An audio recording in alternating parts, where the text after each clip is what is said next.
I'm happy to host Abootaleb Safdari from University of Bremen. He is a postdoctoral researcher, and he had a very inspiring talk at Emerge 2024 in December in Belgrade, where we host the annual conference on AI alignment. Abootaleb's talk was about Otheroids, and I felt as necessary for contemporary world to acknowledge the existence of new technologically based other, which is something that we communicate with every day and that we are going to be communicating increasingly in the future. And that technological other is not just a computer, is not just an algorithm, it is something that we connect to in empathy-based and trust-based ways. We establish human-like communication like with other human. So it is very important to know that this other will be improved in the future as neural networks progress into something that we establish and connect communication with, such as with a friend, suppose a girlfriend, such as with a business partner. So we're entering the age in which we really communicate with technology. Technology becomes like us, and we become like technology. I wanted also, before Abootaleb starts his inspiring speech, and I must say that we started working on a paper. We made a small team after the Merge conference, and we just started, dividing chapters and preparing the new paper that we want to distinguish this other from humans, from other kinds of technology-based communication, etc. So I just want to start with this sentence, and the sentence is: technology is not neutral. Technology brings some change to the world, and we must know and acknowledge this change.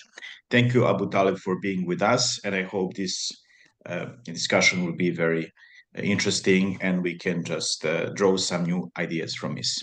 Abootaleb, the floor is yours.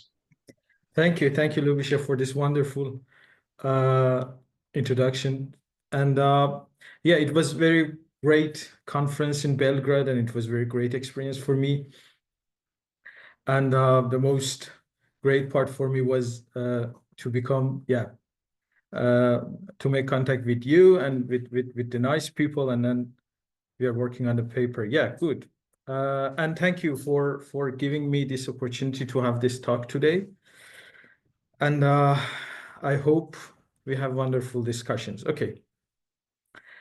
So you made my presentation easier. I mean, this neutrality thesis in philosophy of technology. It was the departure point of my lecture today. So yeah, let me change. Okay. So I was thinking how to just let me to start this timer. Good.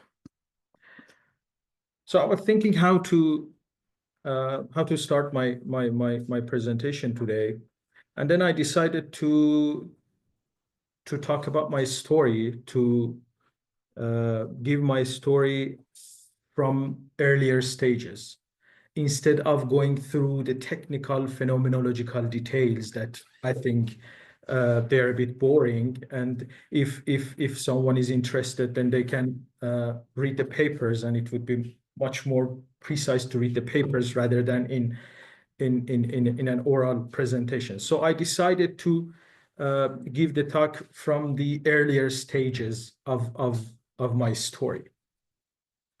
So I start from our relation with technologies, and I argue that, okay, technology is not neutral, it is value-laden.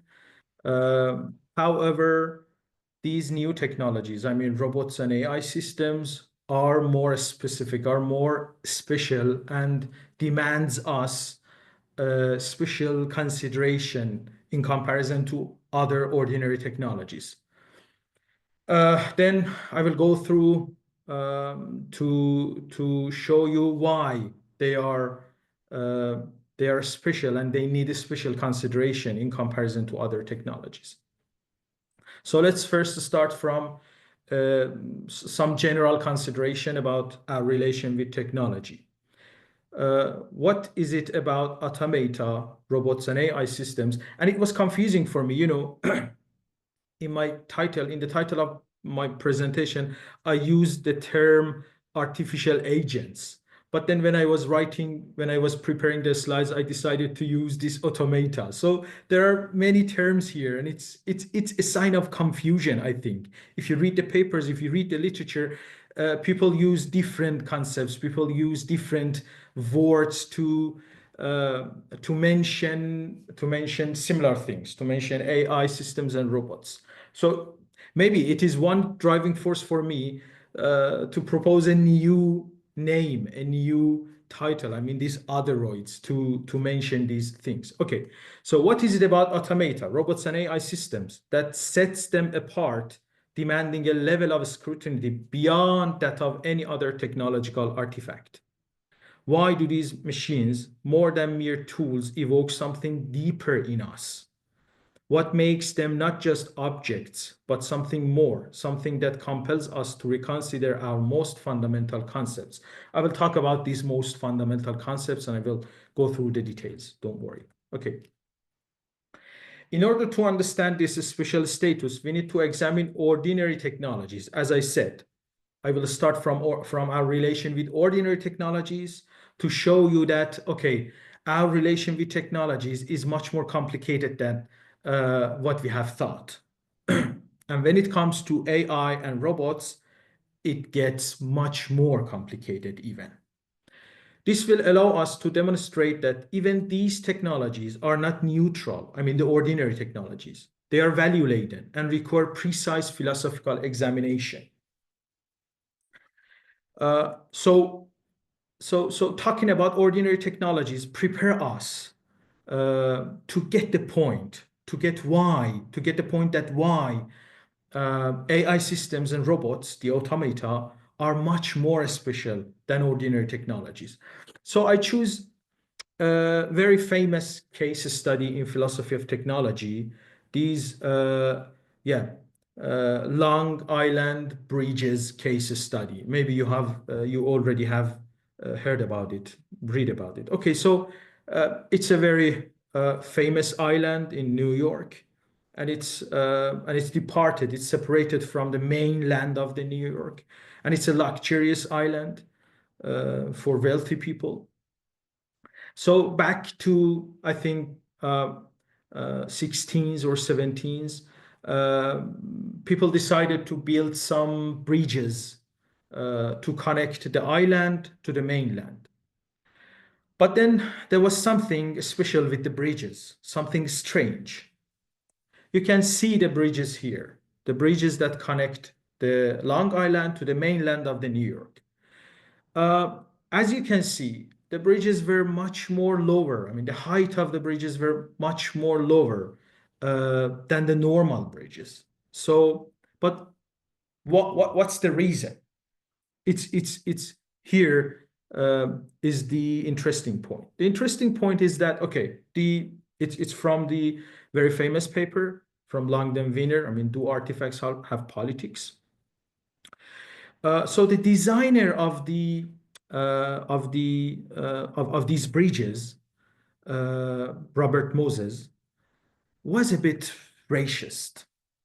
So he didn't like black people, poor people, and so he decided to design the bridges in such a way that prevent poor people, black people, from entering into this luxury island. Therefore, he designed these bridges lower than the normal, because on those days, the poor people didn't have personal cars, so they should go to the island using a public bus. And the public buses were a bit high. I mean, their design was high, was very tall. So the short and the low height of these bridges prevent the public buses from passing through the bridges. So what was the result? The result was that poor people that didn't have personal cars couldn't enter into this luxurious island. So now this case study and many other case studies, I mean, there are a lot of case studies here, show that technologies are not neutral. They are value laden. I mean, so literally speaking, when you are looking at these bridges, you are looking at racism. You are not just looking at a neutral, simple instrument. Therefore, our relation with technologies, how technologies shape our world and our social reality is much more complicated than simple instrumentalism. So again, it appears that all technological artifacts are special in their own way and warrant careful consideration. What then sets automata apart?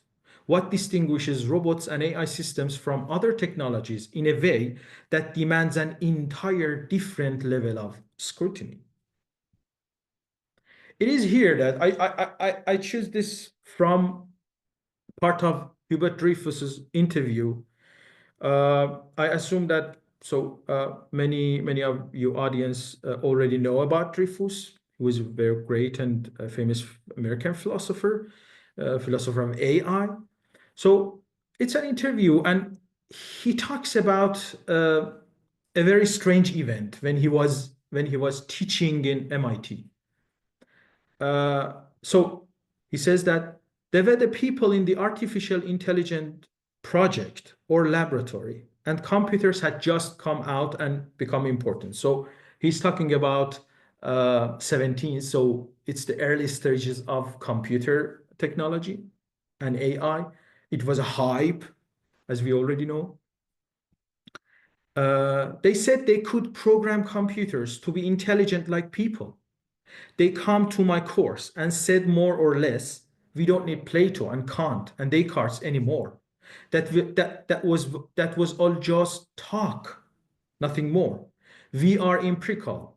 We are going to actually do it to make intelligent and conscious things, machines. So I thought it was fascinating that the computer people had just taken over a certain view of human beings. It's very important. It's the important part of the interview, I think. And it's what I mean that that AI and robot and these technological artifacts demand us, require us a deeper consideration and examination, because as you can see in this interview, a certain view of human being is implied in these technologies. But when you are talking about bridges or chairs or walls, you cannot say that a certain view of human being is implied in their design. No, definitely. Or in another instance, very interesting instance, I think, he's Terry Winograd, one of the founding fathers of modern AI. And this book, Understanding Computers and Cognition, is one of the most important books in the field. So here, when he wants to introduce the book, he says something very interesting, I think, that this book is concerned with computer technology and with the nature of human existence. So that's the point. That's the point, that these technologies, I mean, AI systems and robots, are doing something with the nature of being human, with the nature of human existence. So they are changing us in a much more, in a very deep level of existence. So it is why I think they need and they require us to examine their in a separate category. So it is why we have philosophy of AI, ethics of AI, or robotics, but we don't have philosophy of chairs. We don't have ethics of chairs. It's about human nature.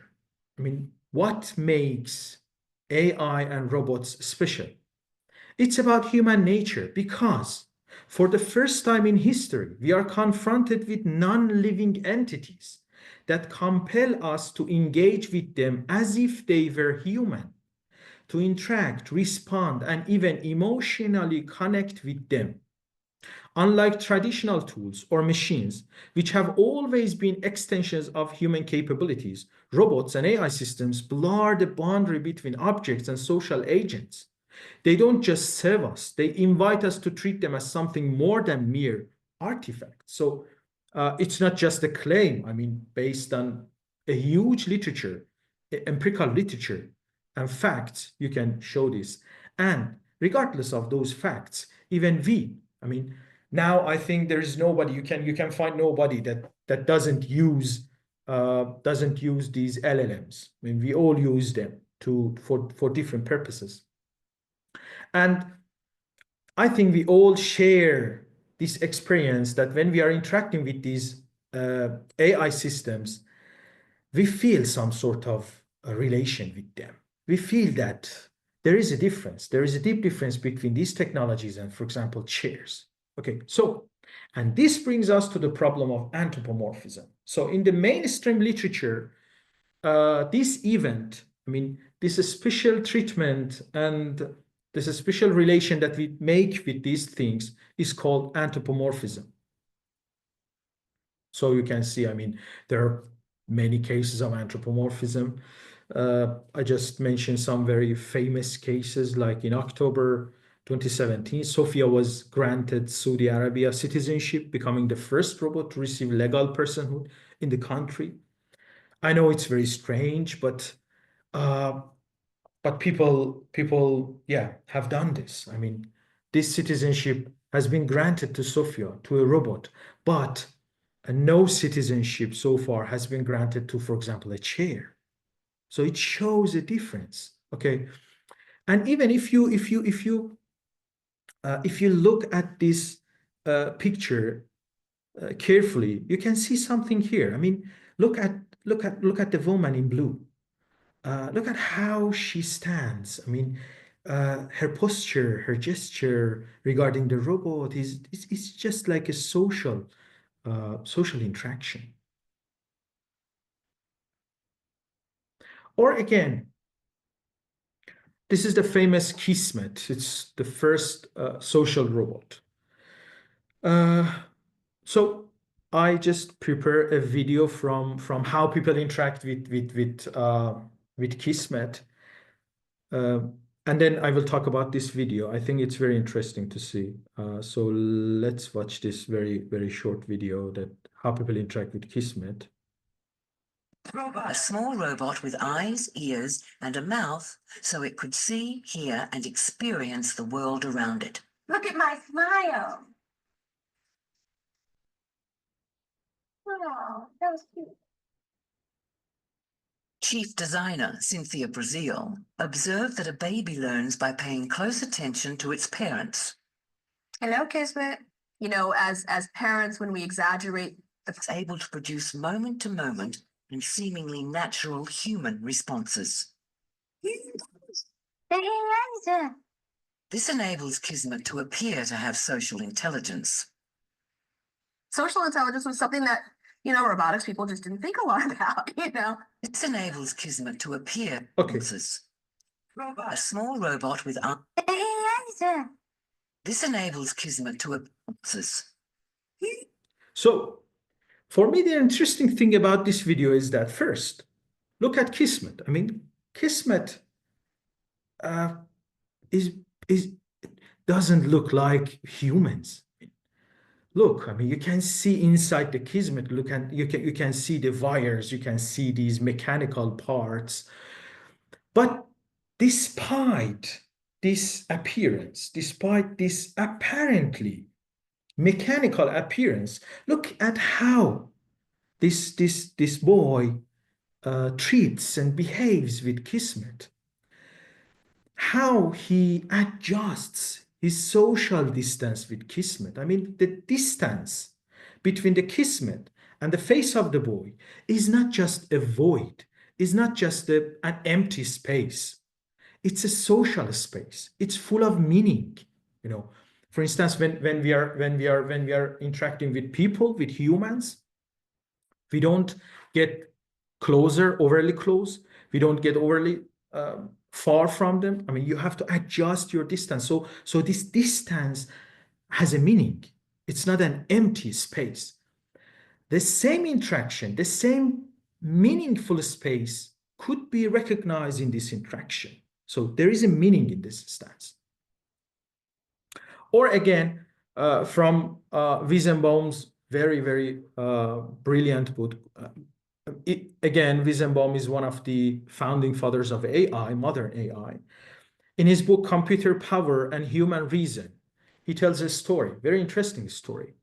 I was startled to see how quickly and how how very deeply people conversing with Eliza, the AI that he made, became emotionally involved with the computer, and how unequivocally they anthropomorphized it. Once my secretary, who had watched me work on the program for many months, and therefore surely knew it to be merely a computer program, started converting with it. After only a few interchanges with it, she asked me to leave the room. It's very interesting, I mean, story that even people that clearly and definitely know that there is nothing special with these things. I mean, they are just technological artifacts, but they start to treat and they start to behave with these things as humans. So what is so special about anthropomorphism automata that distinguishes it from other forms of anthropomorphism? It is both special and confusing. I mean, anthropomorphizing with automata is both special and confusing in comparison to other forms of anthropomorphism. It is special because, first, anthropomorphism of automata transcends cultural, gender, age, and religious differences. I mean, there are many facts, there are many empirical experiments here. Regardless of background, people across diverse societies engage in anthropomorphic interaction with robots and AI systems, even experts and professionals.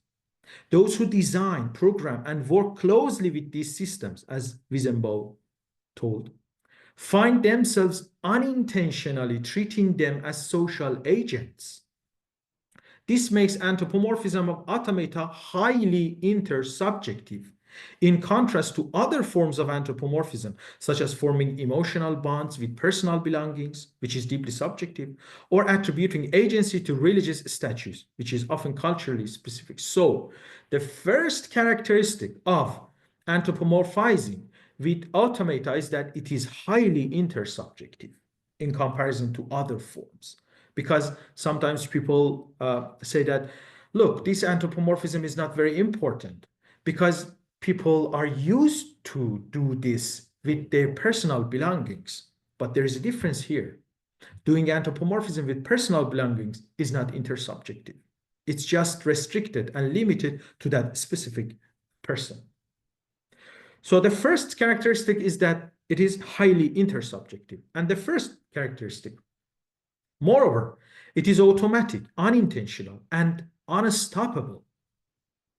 Unlike instances where anthropomorphism is a deliberate projection, as when children animate their toys or when mythologies personify natural forces, in the case of automata, the interaction itself triggers the anthropomorphic perception. So it is unstoppable. Even if you explain to lay people that, look, it's just a neural network, that it's just a robot, but they cannot stop from anthropomorphizing. So it is highly intersubjective and unintentional. From the other hand, not only it is special, it is confusing. Why it is confusing? Despite being highly intersubjective, the moment people take a step back, reflect, and engage in conscious cognitive analysis. They firmly acknowledge that these entities are just machines, objects without mental states, emotions, or true intentionality. This creates a cognitive dissonance. On one hand, in real-time interaction, people respond to robots and AI as if they were social beings. On the other hand, when prompted to rationally assess the situation, they recognize that these machines lack any true subjectivity. So it's confusing that regardless and despite of being highly intersubjective, when people take their time, when people cognitively and consciously think about their relation, they definitely say that no, these things are just things. They don't have any internal states. So it is why anthropomorphism with automata is confusing. For example, again, in an experiment from Kismet, if asked before the respective experiment, if they could imagine treating a computer like a person, they strongly deny it. Even after the experiment, they insist, the people, that they treated the computer as a machine. They don't realize that they treated it as a peer. It's very important. It's one of the most important points in how we anthropomorphize robots and AI systems. And this confusing situation is precisely why the mainstream debate holds that anthropomorphism is not an empathic relationship, but rather a cognitive illusion, a false belief, or at best, an intentional stance adopted to simplify interactions. So these are the common explanation you can find in the mainstream debate, in the mainstream literature, that why people anthropomorphize with automata. Some researchers believe that it's a cognitive illusion. It's illusion. It's a false belief, and you have to correct this false belief. But they forget that you cannot correct it. They forget that even if you explain the nature of these things to lay people, to lay person, they don't stop anthropomorphizing. Or it's an intentional stance. From this perspective, when people attribute emotions, intentions, or mental states to robots and AI systems, they are not genuinely engaging with them as social beings, but instead falling into a psychological or cognitive trap, a heuristic mechanism that helps navigate complex interactions with non-human agents. So it's the mainstream.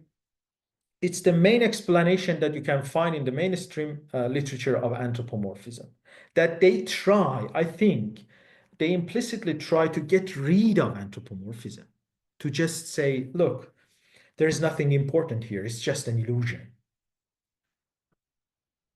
And even there are many people, many researchers that argue that we have the task, we researchers should prevent from this, should block this illusion, because it has negative moral consequences. But it's my thesis here. I believe we need to take this seriously and reframe it as a positive phenomenon rather than merely a cognitive illusion. This is precisely what I aim to do through the concept of Otheroid. So it's my thesis that we have to take it seriously, and we have to make a positive argument. By positive, I mean you should try to understand our interaction with artificial agents, with automata, independent of our interaction with humans. I think these things, AI systems and robots, are creating new forms of interaction, or what Gunkel calls other forms of otherness. it's very, I think, interesting expression, other forms of otherness. So it is what I mean by positive argument, that you should stop comparing it with human-human relation. And you should start to make a positive understanding, an independent understanding of these things. And it is why I try to suggest a new name. I try to create a new category, Otheroids. Of course, I'm not the first one to do this. People have been done this. I mean, I think historically speaking, we can say that we can admit that this approach for the first time has been proposed by Don Idy in his Technology and Life work. He suggested, it's very famous, that he suggested 4 types or kinds or sorts of relation with technology. The last one, the 4th one, is alterity relation. In alterity relation with technology, we behave, we treat, or we perceive technological artifacts as alter egos, as others, or what Don Idy calls pseudo-others. Okay, but I am more or less trying to add much more details to that line of argument in post-phenomenology, in Don Idy's post-phenomenology. However, I believe that, I mean, I was used to call Otheroids pseudo-others, but now I'm thinking that in my new paper that we should stop talking about pseudo-others or semi-others. We should stop comparing these relations with human-human relations. We have to, as I said, we have to build a positive understanding of our relation with these Otheroids. So even from my perspective now, I don't like Don Idy's suggestion that they are pseudo-others. No, they are not pseudo-others. They are Otheroids. So how Otheroids are constituted? Now, I give a bit more details, more phenomenological description of the underlying responsible procedure that constitutes Otheroids, that elevates or upgrades AI systems and robots from mere technologies to Otheroids. So from phenomenological perspective, we grasp a certain entity as an other. So this concept of other also is very important, I think. Again, one of my suggestions is that we have to shift the literature from discussing about concepts like agency to concepts like other. I think we have to stop to talk about agency, whether these things are agents or not, and instead start to talk about them in the form of others. Okay, so what is the difference between others and agents? So it's another debate. I don't want to get into that debate's details. I just want to now give you some phenomenological details that how Otheroids emerge from our interaction. From phenomenological point of view, we grasp a certain entity as an other through an empathic relation that takes place on 3 different levels. The that level, empathically experiencing an entity as a minded one. The what level, determining the other's specific state of mind. And the why level, reasoning about the other's past and future mental states. When it comes to the first level, also known as basic empathy, okay, there are 2 mechanisms. It's not important. So from phenomenological perspective, constituting an entity as an other takes place on 3 different levels: the that, the what, and the why. And my suggestion is that when it comes to robots, we can a harmonious action-interaction loop, I will talk about this concept, with them and experience them as minded creature at that level. Put it differently, we experience them as CAS SEE others. They are not perfect others because this relation lacks two higher levels of empathy, namely the what and why level. So, as I said now, I'm trying to go beyond even this description. I don't think they are CAS SEE others. They are Otheroids. We have to build a positive understanding. Again, I repeat, I emphasize on this positive understanding. So, when it comes to human-human relation, we have all three levels. But when it comes to human-Otheroid relation, we just have this one level, the that level. So what are these levels? Now, let me, share with you my my new paper, and then I will read from the paper.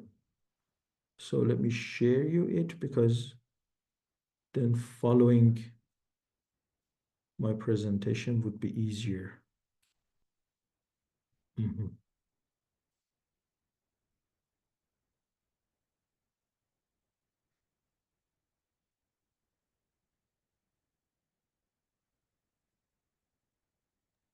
Abootaleb actually published the paper in AI and Society, and I can post a link here. And then, as I understand, Abootaleb, you're writing a new paper here. Yeah. Okay. It's the part that I sent to you for our new paper. Yes, we are writing the paper.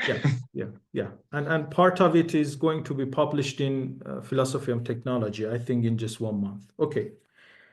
So, in order to consider, let me just zoom on my paper, then you can read it.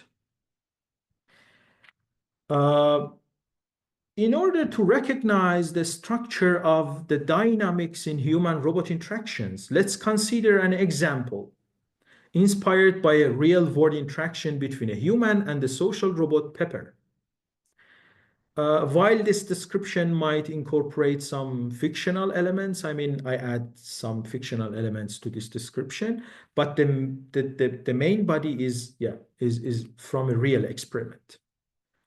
Today, the daily rehabilitation exercises are led by Pepper, a humanoid robot designed to assist in physical and mental rehabilitation. Initially, the patients are passive, and although their gazes are following the robot's movements, their bodies remain still. Pepper greets the group, saying, "Hello, everyone.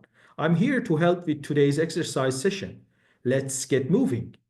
Its voice is cheerful, accompanied by friendly gestures, as it raises its arms to demonstrate the upcoming exercises. Gradually, if a few patients begin lifting their arms, following Pepper's gentle stretches, Pepper noticed this increase in participation and respond immediately with enthusiastic praise, saying, "Great job, you are doing amazing." As Pepper continues leading a series of stretches, more patients join in. A patient gives a quiet laugh when the robot happily says, "You're all getting stronger." The light humor seems to lift the room's atmosphere, and the patient, many of whom were previously disengaged, start participating more fully. So, as we can understand, various types of interactions occur in this scenario, such as linguistic conversation, eye contact and engagement, motivational interaction, and gestural communication, among others. At this stage of our phenomenological analysis, it's important that we avoid getting caught up in the whatness of these interactions. In other words, we shouldn't focus on what each interaction specifically is, since there are many different forms and modes of interaction. So forget about whatness of the interactions. Focusing on the whatness, or the content and the type of each interaction, might prevent us from recognizing the deeper structure that underlie these interactions. Instead, We must shift our attention to the how-ness of these interactions. I mean, it's a very famous shift in phenomenological description. In phenomenological description, you forget about whatness of your experiences. You focus on how-ness. The shift from what to how is crucial because it enables us to examine the dynamics, processes, and patterns that govern the interactions rather than merely cataloging the types of actions that took place. The goal is to understand the underlying structures that shape the interactions rather than being distracted by their surface level characteristics. When we focus on the how-ness of these interactions, the most general structure that can be identified is the cycle of action-response. Pepper begins the session by greeting the patient, introducing the goal of the exercise, and using both verbal and gestural cues to engage them. The initiation includes both linguistic communication and gestural communication in response. So there's a cycle, action-interaction cycle. It is what has been called harmonious behavior. So the structure of harmonious behavior from phenomenological perspective, the structure of harmonious behavior or harmonious action-interaction loop is responsible for constituting an entity as an other. So the basic idea is that you can recognize this structure in our interaction with AI and robots. And it is why they upgrade from mere instruments to Otheroids. And it is the same structure that you can find in human-human interaction. Their responses evolve from nonverbal behaviors to physical actions and so on. Pepper in turn reacts to the patient's response accordingly. It continuously monitors their reactions, adjusting its interaction as needed. For instance, Pepper provides verbal praise and gives further instruction based on the patient's increased participation and so on.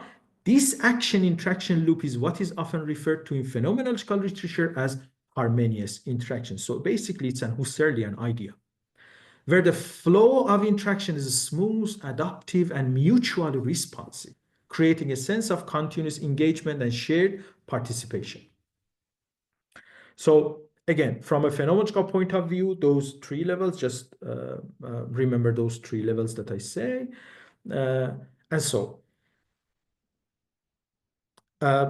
let's just remember those three levels that I talk about, the that, the what, and the why level. And that I told to you that we build an empathic relation with Otheroids on the that level. The responsible structure is harmonious behavior. So why we build this empathic relation with Otheroids on that level? Because of this harmonious interaction. So it's a bit more detailed because I think I have 5 minutes.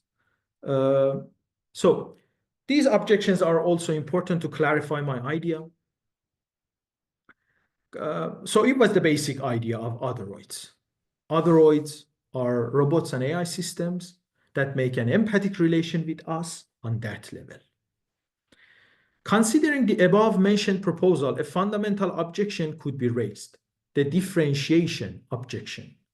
The differentiation objection highlights two key challenges: ensuring that the framework applies specifically to robots and AI systems, and maintaining a clear distinction between robots and human persons. So, first of all, we shouldn't conflate them. I mean, we shouldn't conflate robots and AI systems with humans. So my framework should separate them. This is the first objection. And the second objection is that it shouldn't be overly inclusive. I mean, not only we have to separate robots and AI systems from humans, but also we have to separate them from mere objects. And I think my framework does both of them. How? So how it differentiates human otheroid relation with human-human relation is very obvious. Human-human relation has two extra levels, what and why level, while human otheroid relation doesn't have those two levels. It's just on the what, on the that level. So it is how my framework differentiate otheroids from humans, but how it differentiates otheroids from other objects, from chairs and desks. Okay. One might say that while we may not typically consider a chair as an other, it is possible to have harmonious interaction with it, in the sense that we have certain understanding of how it will respond. For example, we expect a chair to be stable and support us when we sit on it, or we expect that it will topple over to one side if we kick it. So one might argue that, look, you say that there's a structure here, harmonious interaction. Okay, that's right. But you can find this harmonious interaction with all things. You can find harmonious interaction with chairs. Because when I interact with a chair, it responds to me. I mean, for example, as I said, when you sit on it or when you kick it. So there is a cycle of action interaction loop. So what's the difference between this cycle and the cycle that we make with otheroids? I think that here I add a second component, which is intrinsically linked to the first, that the horizon of the action interaction should be sufficiently vast. In the case of a chair, our attitude toward it is one of expectation rather than anticipation. When I sit on it, I do not anticipate it to support me, but I do expect it to do. This means that, let me read another part that is very illuminating. Okay. To illustrate the distinction, imagine I'm telling a joke to a friend. She could react to my joke in a variety of ways, including laughter, boredom, because she has heard it before, surprise, and even sadness, because it makes her think of a lost friend. Among these possibilities, I anticipate her to laugh. So it is what I mean by vast, horizon of vast action interaction. So our action interaction loop with humans and with AI systems is vast. I have clearly described this vastness in a book chapter that will be published very soon. But for the moment, just we have to know that our interaction with them is much more vast than our interaction with chairs. While, as previously stated, I do not anticipate the chair to support me from a wide range of possibilities. So there is no possibility for the chair. Our action interaction loop with a chair or desk is not vast, but with a robot or AI system is vast enough. And this, as the last thing, and this vastness, this extended horizon of action interaction with AI systems and robots force us to explain, to describe our interaction with them in psychological terms. So when we see a robot, when people see a robot, say that, okay, this robot is happy or this robot is sad. They don't say that, for example, they don't say that the force, they don't say that, for example, I don't know how to say, but they don't say that this robot, that, you know, yeah, okay, let's forget, just suffice to know that to explain and to describe our interaction with robots and AI systems, we need to use psychological terms. It is because our action interaction loop with them is, from phenomenological perspective, is vast enough. Yeah. So it was the basic idea. I hope you found it interesting, and I'm very happy to have your comments and questions. Thank you. Thank you, Abootaleb. I see that as important way philosophers can contribute to AI alignment. That's why I think focusing on humanism and humanities, including philosophy, is essential for the future, for establishing standards for AI monitoring, especially general purpose systems, such as AI observatory. This kind of initiatives are highly needed at this point when we know these general purpose systems are integrated into robots, into toys for our children, in many different apps and uses that can affect emotions and our paths in life, our future, our decisions, etc. And this is the main point that we draw from your research and many other research that then we can implement in practice, such as with AI agents, when we create these new parallel worlds where AI agents interact. This is one direction.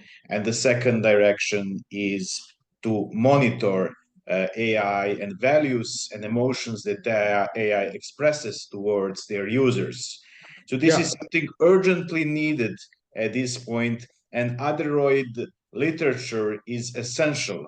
So what you do is really essential for the future, at least in my view. So I open floor for the questions. I see Ognjen has a question for you. Please, Ogi. Yeah, thank you very much for this presentation. I found it quite interesting. So you talked a lot about AI and robots as human-like agents and anthropomorphism. And at some point you said that you wanted to kind of sidestep the question of agency a little bit because you focus more on the phenomenology of it. But I did want to ask you just on your thoughts about these other approaches that impose or propose a flat ontology, so various strands of new materialism, assemblage theory, more than human studies, etc. So what are your thoughts on why that kind of literature or that kind of approach is useful or not useful for your topic? Thanks. Okay, very good. Yeah.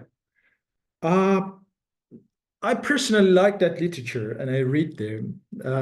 But for what I'm doing, I found it not very helpful. It is because when you're talking about a flat ontology, you destroy, at least based on my understanding, you destroy all the differences. I mean, the important point for me is that robots and AI systems have their own affordances in Gibsonian terms. So in analysis, in understanding how we interact with them, necessarily you must consider their affordances. And when it comes to these affordances, their affordances are different from Chair's affordances, are different from. So I don't believe in a flat ontology. I don't believe in a flat ontology because different things have different affordances. And it brings us to the second point. When I'm talking about affordances, as you already may know, affordances are relational phenomena, are relational things. So it is why I think we have to forget about the concept of agency, because at least the mainstream discussion on agency is just focused on, agency as an intrinsic metaphysical properties that you can find inside, for example, humans. But I think affordances are relational and emerges through the relation and the dynamic relation. And when it comes to robots and AI systems, they afford us this otherness and being other. So yes, I don't believe in flat ontology because of these affordances. Thank you. I think Muhammad had a question. Or someone else, but please turn on your mic when asking questions. Hi, do you have my voice? Yes, we hear you. Thanks. So I have the question from Abootaleb, and actually I'm so glad to say that I'm a friend to him in Iran. I want to say that if you want to analyze the concept of Otheroid, we have something more than what you said, harmonious interaction. Because as you know that Heidegger said that the history of philosophy is the history of self-ignorance. And the self-consciousness and our self is diminished from the literature in psychology or other aspects. And I want to say that if you want to analyze the harmonious interactions, you should take into account the self, like self-consciousness and its features, and take into account that we are complex systems, and in our interactions, you can say that there is a strict margin, because maybe if you have a good relationship with a robot, you can have the clue of other your interactions and relationships to maybe your relationship with your family, with your career, are also present, but it's a hidden presence. So you should have a wide prescription, I think, to apply your theory to the real life. I know that I talked so complex, but I assume that it was understandable. So thanks for the time you gave me. Thank you. Okay, thank you. If I understood right, I'm not sure I understood right, that you suggest that in order to constitute an entity as an other, we need more than harmonious behavior. And what's more than harmonious behavior is self-consciousness. Is it right? I mean, if this understanding is right. Something like that, but more broad than it, because I can have an example. When you go to nature and you see a water on a road, you can have empathy or something nostalgia or everything. And I want to say that other relationships, your history, your developmental history is present at that moment more than self-consciousness. Self-consciousness is something more than something you can fixedly analyze objectively. Thanks. I agree, and I think that these systems have memory. When you go to ChatGPT, you can save certain instances. So this is increasingly becoming human-like. In a way, there is memory, and there is some kind of emotional memory as well. Yeah. It's a very good point, I think, because the other component of my framework is this history of interaction. History of interaction is essential in constituting or in making an entity as an otheroid. So I have argued in my paper that, look, this history of interaction is responsible for us for building a trustworthy or trust-based relation with these otheroids. So yes, I totally agree that we need more than harmonious interaction, but that's not self-consciousness. I mean, I don't agree with this. That we don't need self-consciousness. We don't need. let me say something. When you're talking about self-consciousness, no one knows what are we talking about. So there is an epistemic ambiguity here. So because of this, we are preventing from getting into that debate. So Yes. yeah, so we need something more, but that something more is history of interaction, not self-consciousness. Yes, so we cannot really research self-consciousness because we don't know what it is, but we can research or analyze certain aspects on the surface, such as capabilities of this model to understand the world around us. For example, linguistic pragmatics and their capability in that domain. And also Professor Kosinski did something on theory of mind. So there are various kind of inquiries bringing us the results that these systems are have their own understanding of the world, or at least they express that understanding, they simulate it. They although it's not possible to go into the consciousness part at all for us and for those systems alike. Okay, thank you, Mohammed. Anyone else, please?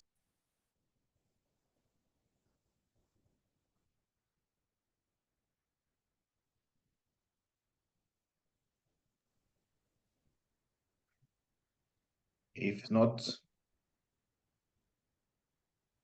Okay. So, yeah, I well, just add a final point that what distinguishes my framework from the mainstream anthropomorphism is that I don't believe that it's a fake idea, it's an illusion. I believe that there is something genuine in our relation with these things.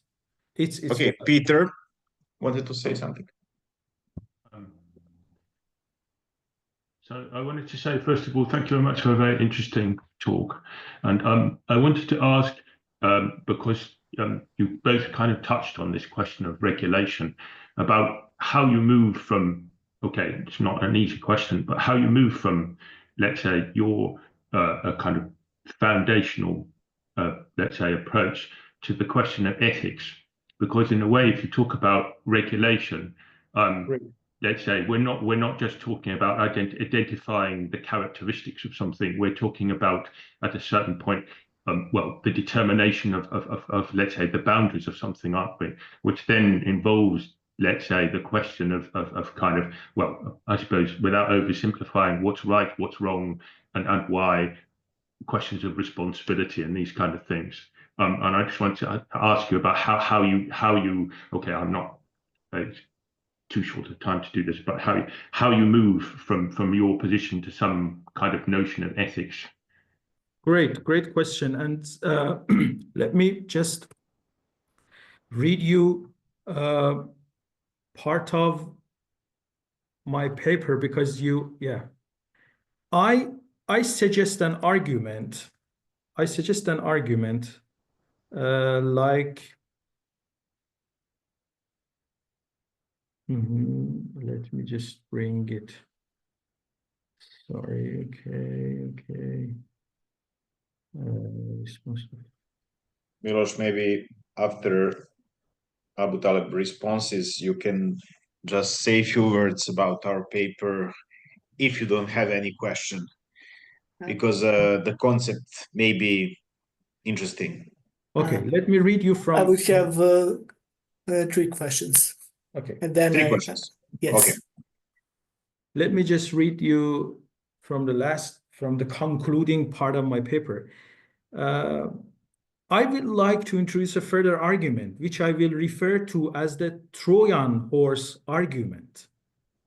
On one hand, it has already been established that people feel empathy and trust toward Otheroids, and these attitudes are non-cognitive and automatic, as I said. In other words, they are not bugs, but inherent properties, and people cannot simply stop having these feelings by being told that their trust is misplaced or that their anthropomorphism is illusory.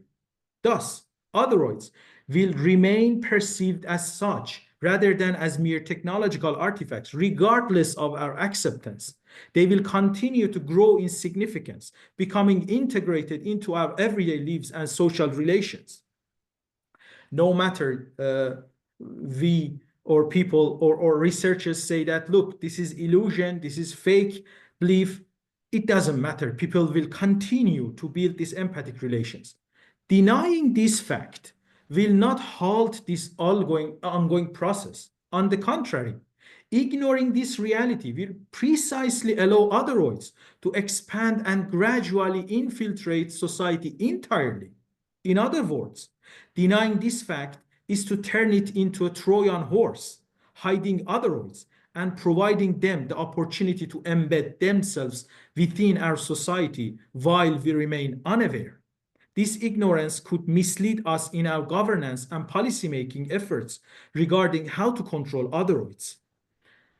So I think one response would be this, that my framework allows us to see something genuine in our relation with Otheroids, with robots and AI systems, and take it seriously in our policymaking and governance, because in many approaches in policymaking and governance, they just think that with saying that, okay, let's forget about anthropomorphism, it's an illusion, they can get rid of these things. No, you cannot get rid of it. So it is one point that how I can relate my Otheroid framework to ethics and policymaking and governance. Yeah. Thank you. Thank you. Milos, would you like to ask 3 questions? Sure. But I saw Safit wanted to ask I thought it questions. would be interesting to say what is that you do for our joint paper. But yes, you can just say whatever you want and ask questions. Okay. First, I would like to thank you for this wonderful talk. It was enjoyable and educational, also mind-boggling. Well, first, I would like to comment. I have a remark on your example regarding bridges. Okay. I'm not sure if this example implies that technology is not neutral, rather that the use of technology is not useful. So Okay. value of technology depends on its use. If you can comment on that. Okay. Second thing, can we compare the relation with Otheroids with human relation with non-human animals? Often we anthropomorphize with non-human animals, and we form empathic relations with them. However, we don't regard them as other. Yeah. Yeah. And also there is harmonious interaction with non-human animals. So non-human animals should check all criteria that you mentioned in this talk. And the third question, what if robots, Otheroids, automata or artificial agents become indistinguishable from the genuine perfect other? Humans. And what consequence would emerge if Otheroids become indistinguishable from others? So those are Yes, the questions. exactly. I think we go towards as a civilization, we are going towards that point where AI systems or robots will not be distinguishable to us. Yeah. Yes, it seems that we are heading to that direction, but let's take that as a thought experiment. Let's think about that. What then? Isn't the term Otheroid then redundant? Okay, very good. Thank you. Thank you. Thank you. Yeah. Regarding your first question, yeah, that was just an example. But we have a very famous argument in philosophy of technology, underdetermination of technological design. So what's the idea? The idea is that, for example, in designing a chair, even a chair, a desk, a bridge, whatever you like, when you want to design it, based on the technical criteria, based on your, for example, mechanical engineering formulas, and based on all the technical details, you don't, as a designer or engineer, you don't get to just one single design. I mean, you get to a bunch of design, a set of designs, a set of designs that all of them satisfy the technical requirements. But then you choose one of them. You choose one of them, not because of the technical requirement, because all of them satisfy the technical requirement. So why you choose one of them? It is because of your values, your personal values, your culture, and these non-technical values come into play and determine the final outcome of your engineering procedure. So it's a basic argument in philosophy of technology. And regarding the thing that you say that it's not the technology that is value-laden, but the use of technology, I think we need to shift to a relational approach. So this value-ladenness emerges in our interaction with the technology. So it's not just us that think or impose the values into that technological artifact. No, that technological artifact has its own affordances and make a special relation with us. And in that special relation, the values emerge. So I think both we, humans, users, and the technological artifact, both of us are responsible for this being value-laden, not just one participant. This is the first question. And about the second question, the comparison between robots and animals, I mean, Otheroids and animals. So basically, first, we make empathic relation with animals. And it's also widespread. It's also intersubjective. I think, again, I am suggesting a structural theory of otherness. I am suggesting that there is a structure, harmonious action interaction. That structure is responsible for making an entity an other, upgrading an entity to another. So if you recognize that structure from my perspective, from my phenomenological perspective, if you find that structure in any interaction, you definitely will make an empathic relation. Therefore, I assume that we can find that structure with our animals. This is the first response. The second response is that there is a second component in my framework that I didn't talk about it. And that's the perceptual relation that we make with entities. So, what you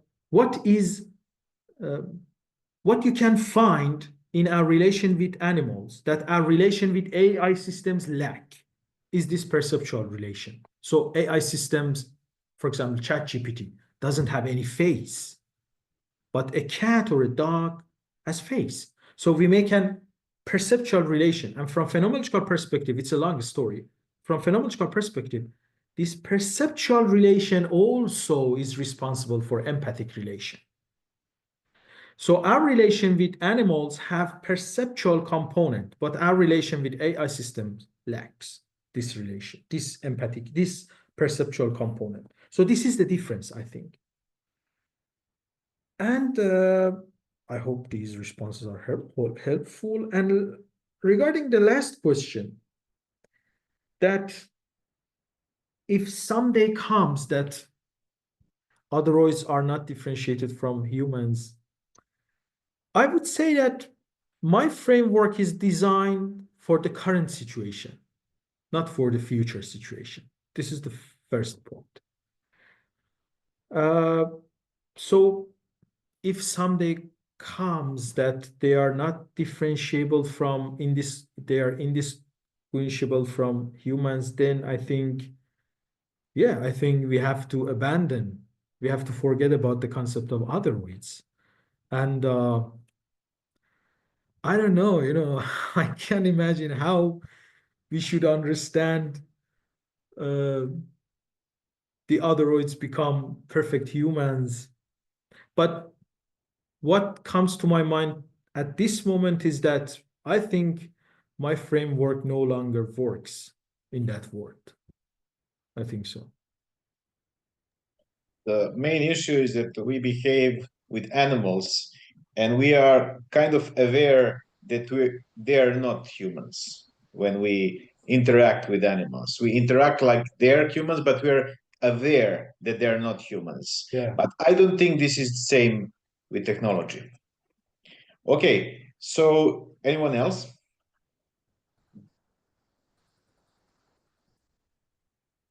Slađana? Hi, thank you for great lecture.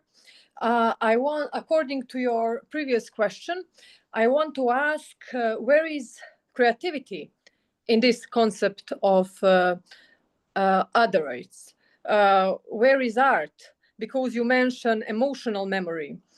I'm afraid a little bit of that. And what do you think? Where is creativity? Because we all know new technology change ourselves. What do you think is creativity? What do you think? Where is art? I'm afraid what will be in creativity and human art in the future if we accept Otheroids like new reality. Yeah. Yeah. So this is a very important question, how these systems will affect creativity of humans in the future. We don't know the exact answers, and many interdisciplinary inquiries should be done in that way in terms of social sciences, surveys. It seems as on the very short run, these systems help us learn many new stuff, but on the long run, it is the question whether we're going to become less smart and less creative than now. So yeah, this is very important question. There is another thing that now there is a lot of synthetic data produced by these systems. When this is introduced to the training of the same models, they don't progress with this synthetic data so much. We had reports about that.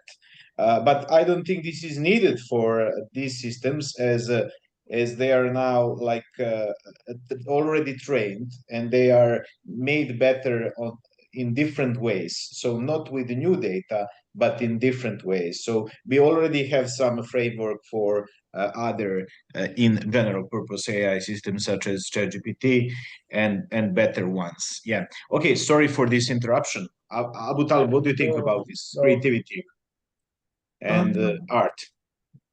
Let me read you something from NVIDIA CEO. Say something very interesting. I mean, Jensen Huang. He said in one of his interviews some days ago, let me find it precisely.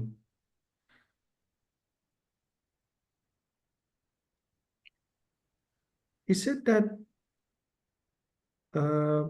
AI will not replace you, but a person that knows how to use AI will replace you.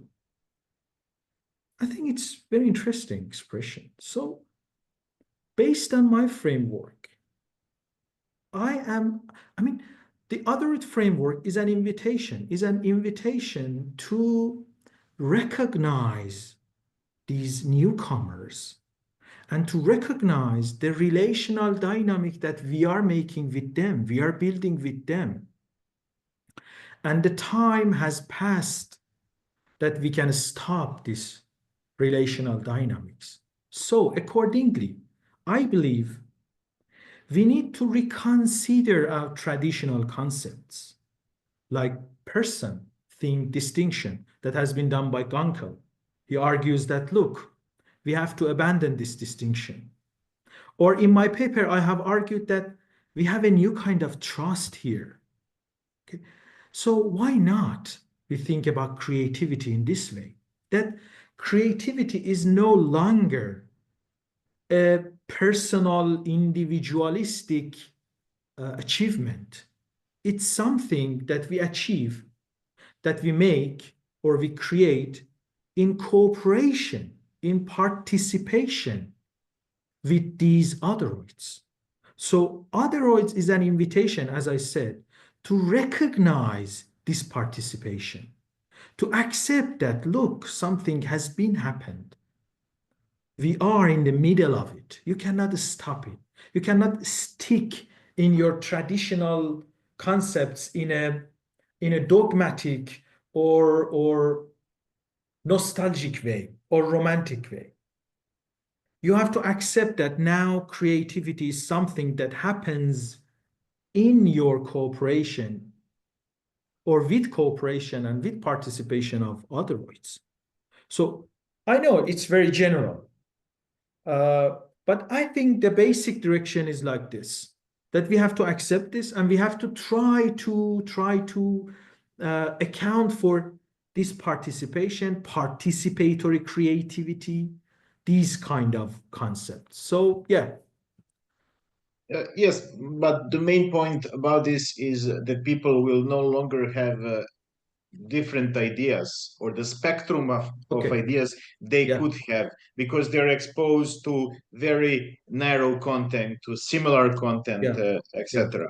So this is something for regulatory frameworks as well, as we cannot escape. We must acknowledge the current situation. Yes, but I completely understand Abootaleb's view on this, and this is something that is further to be explored as a very important question. It is exactly what Shannon Weyler in her The Mirror of AI argues, that AI is going to freeze us, to prison us in our pattern, in our past patterns, and makes us similar, as you said. And it doesn't have to be that way. We are exposed to different contents that kind of inspire us and open some doors of inspiration with some unexpected stuff. This could be a bit different, but we wouldn't anyway create the same. So there would be some people that create they do painting traditional ways. So I don't think this will die. But we will have lots of new content that is created with these tools. For sure. Thank you. Okay, someone else. I don't know how long we have time, but maybe just one or two questions. Zoran, please. Zoran is also co-author of our joint paper. He has been doing a lot in art, and I think he covers that part related to art. Yeah, Zoran? Thank you very much, and thanks, Abootaleb, for a great presentation and talk. I wanted to just point out two issues. Towards the end of your talk, you mentioned that psychology is also very important. So I understand completely your position from the philosophical, ontological, philosophy of technology, etc. Aspect. But when you mention chair, so to say, like you cannot compare it to, in psychology, I mean, you can have many different arguments. But for one, let's say, what is transitional object? Übergangsobjekt, like from Winnicott theory. it's some kind of toy or blanket that replaces mother in a child's upbringing, etc., etc. So this is another concept with this empathy or emotional category, which empathy is definitely part of psychological vocabulary, is essential. So how do you relate to this, and where is the role of psychology? And the other is maybe coming from more like naive point of view or popular culture. I was watching a couple of days ago a movie called Companion, and I don't really recommend it. It's about robot, like sex robot, you know, like that is companion to a person, and you design it based on your, let's say, profile, whatever. But the question I wanted to raise is this: how do you see this interaction? Is it a result of alienation? This perspective that human need the kind of companion like this. So where is this theory of alienation in respect to both, like coming from one end or from the other? So forget about the movie, but the point is alienation. So thank you very much, and yeah, look forward to continue our discussion on the paper that we're working on.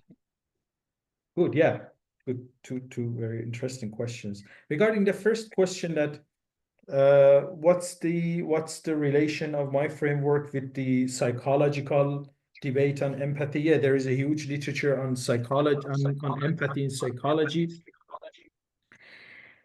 So the basic point that I can say is that what makes phenomenological perspective unique among all these literature is that it recognizes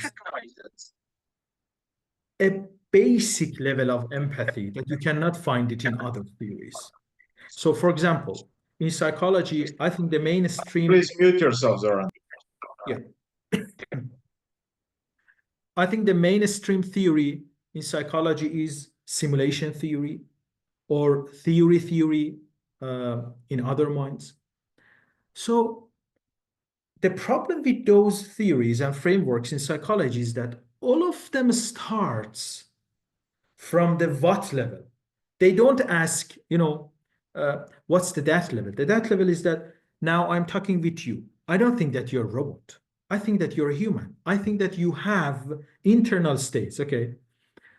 But in the first place, I have to ask, I mean, I think that you are now listening to me, okay? Listening is an psychological state, is an internal state.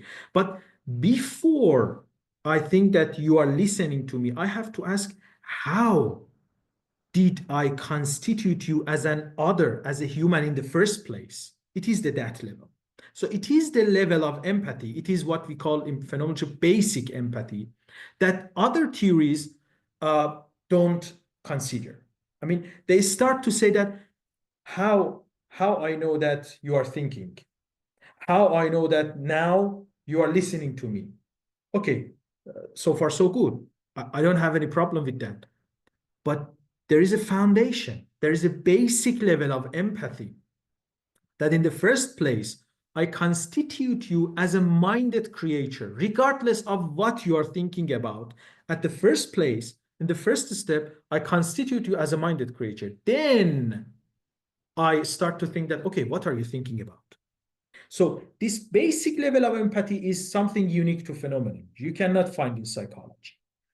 And it is exactly what gives us a new direction in our understanding robots and AI system as Otheroids. As you can remember, those three levels, this basic level is important for us. So it's the relation of my framework with the other theories in psychology. And regarding the alienation, yeah, that's a very great point. I mean, so it's more, we call it generic phenomenology. So these structures don't come from, from void, from nowhere. No, they are part of political, part of economic, part of social constructs. So if we interact with AI systems and robots as Otheroids, it's because these interactions are embedded in a specific social, political, and economic situation. So part of the answer is that, yes, the harmonious interaction, the phenomenon, it's okay, it's good, there's no problem with them. But part of the answer is that we interact with these things as Otheroids because those companies want. Because those companies have designed these things in this way. So Otheroids is not just an isolated concept. I mean, it's one of the advantages, I think, of this framework that allow us to recognize these wider contexts. So alienation, I mean, loneliness of the modern man is part of the answer. That why we believe that maybe, I don't know, maybe if you put these things in 200 years ago, that people were more connected with each other, they wouldn't perceive them as Otheroids because they already have many rich connections. Or they wouldn't be using them at all. Yeah, maybe. This stuff wouldn't be interesting for them. Exactly. So yes, these social, these political and economic situation is part of the experience, part of the structure. And this is the part of the answer why technology is not neutral, because the technology is a message about our society and about our civilization. Maybe that part of the message is that we are alienated towards the people around us. Or so it's exactly, I mean, your question is very important question that I'm going to examine, I'm going to address it in my further works, because it's the point that connects the other theory to political theory, to political consequence of AI and robots. It provides, I think, it provides a new lens to see the AI and robots political consequences or social consequences. Thank you very much, Abootaleb. Thank you very much, everyone. Now it's time to finish, except if someone doesn't have some very important question. But unless that is the case, we can leave this for another discussion and interact in different ways through papers, through forums, and continued scientific discussion. Thanks to the RECAS and to the University of Rijeka for hosting us, to the Center for Advanced Studies of Southeastern Europe. Thanks, everyone, and see you next time. Thank you. Very soon in Rijeka, so on our island. Yes, it would be great to see you in Rijeka. There is a beautiful Cres island. Croatia is an amazing country. So, yeah, maybe this is the next meeting point. Yeah. Our meeting point certainly is, and thank you all for your patience and for academic rigor. Looking forward to our next seminar. Have a nice afternoon. Goodbye. Thank you, everyone. Thank you. Bye-bye, everyone.